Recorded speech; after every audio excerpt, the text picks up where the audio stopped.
Iran में मौत की फैक्ट्री पर अटैक किया। इजरायल को नुकसान पहुंचाने वाली फैक्ट्री पर हमला और ईरान की मिसाइल मैन्युफैक्चरिंग यूनिट पर attack.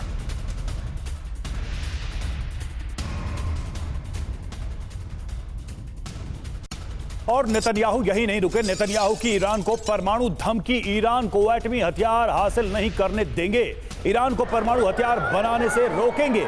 Anti ballistic missile unit पर भी हमला, यह कहा है नेतन्याहू ने। हालांकि यह पहली बार नहीं है कि नेतन्याहू ने इस तरह के बयान या इस तरह की भाषा का इस्तेमाल किया है। एक बार फिर से नेतन्याहू ने ललकारा है, लेकिन यह बात कि ईरान को एटमी हथियार हासिल नहीं करने देंगे, यह एक एडिशन लग रहा है। ऐसा लग रहा है कि अब एक नई रणनीति, एक नई तरीके की स्ट्रैटेजी दिखाई दे रही है नेतन्याहू की। क्या कहा गया है नेतन्याहू की तरफ से, विस्तार से जानने के लिए चलते हैं सुरभि के पास।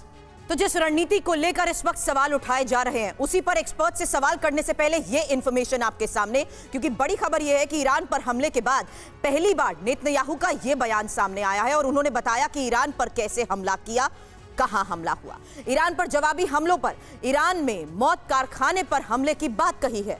हम पर जहां से हमला हुआ उसे निशाना बनाया, मिसाइल मैन्युफैक्चरिंग यूनिट को तबाह किया, एयर डिफेंस सिस्टम को टारगेट किया गया। और नेतन्याहू का यह बयान, हालांकि परमाणु हथियारों पर, जहां ईरान को परमाणु हथियार हासिल नहीं करने देंगे, यह बात भी नेतन्याहू की तरफ से की गई है। लेकिन अब त्रिपाठी सर, सवाल आपसे इसी आधार पर कि क्या परमाणु हथियारों के नाम पर ईरान पर बड़े हमले इजरायल करेगा? सवाल यह भी कि क्या ईरान को परमाणु हथियार हासिल नहीं करने देंगे नेतन्याहू?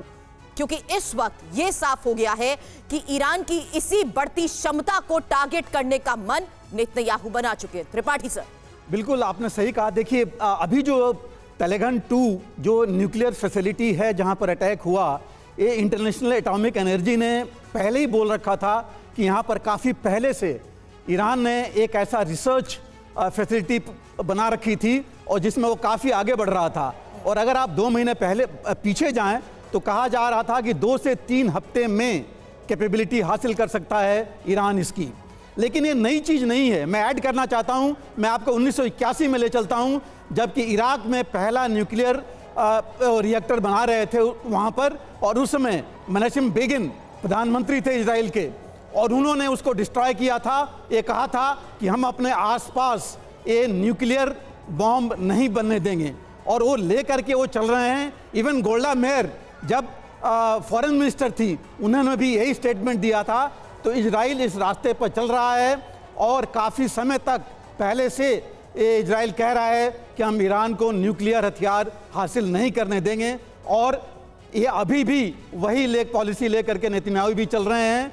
और ये कहा जा रहा था कि जो 6 के 6 इनके एटॉमिक रिएक्टर्स हैं जहाँ पर एक कैपेबिलिटी हासिल कर सकते हैं, उनको ये ज़रूर अटैक करेंगे, जो इन्होंने अभी नहीं किया, सिर्फ एक पर किया है।